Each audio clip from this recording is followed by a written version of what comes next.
และอันนี้เขาคิดไล่เองเขาคิดไล่เองเพราะว่าแนะนำสายพันธมิตรของประเทศไทยมันยูเครนมันอิสราเอลเจออเมริกาเพราะว่าขั้นว่าเรื่องทหารไทยบ่มีบนอื่นมีแต่ทหารอเมริกาอย่างเดียวมาคุมทัพน้ำไทยประเทศไทยนั้นคันคือสไตล์ลาวมันยังมีทหารมิตรภาพหลาย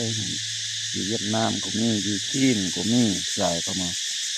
กองทัพก็มาอยู่ที่แทนมันรัสเซียก็มีกัมพูชาก็ยังมีคือเขา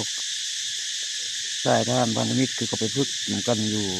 ลาวกัมพูชาเวียดนี่อยู่ประเทศเวียดนี่ทั้งหลายประเทศขนาดอยู่ไทยเว้นแต่อเมริกาอย่างเดียวนะอันนั้นกันดงช่วยนี่เจ้าชื่อไทยนี่ช่วยกว่าบ่แม่นมีบุญบารมีก็เบิ่งเวียดนามเบิ่งเมียนมาเมียงก็ติดแทบกับอันไทยเมียงก็ไทยเมียงก็ไทยเมียงมุนอุยปุยนั้นจังได๋อเมริกาดวงช่วยล่ะดวงช่วยนำอันประเทศไทยโดยจริงแหละเพราะว่าก็ปานว่าเขาเอิ้นสิล้างฮอดนครหลวงใหญ่ก็ว่าบ่ค่อยไปมาเจออาวุธใหญ่ต่ออาวุธใหญ่ปฏิวัติกันอย่างนั้น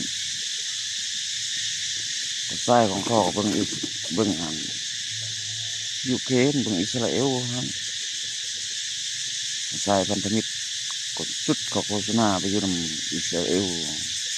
คนงานไทยไปอยู่ก็มันท่านไปแบบรายรับแม่งเราไปเป็นคนงานดิฉันไปส่วนมาพิลาแม่งคนยังรัดกันซาซายแม่งฝ่ายพันธมิตรอเมริกาก็ช่วยคือศิลปินนะเบิ่ง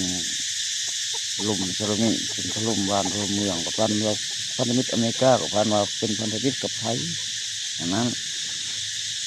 ฟิลิปปินส์เมียนมาอเมริกายูเครนอิสราเอลชายไทยหมดไทยนี่ว่าเจ้าชีวิตดวงดีดวงสวยนั้น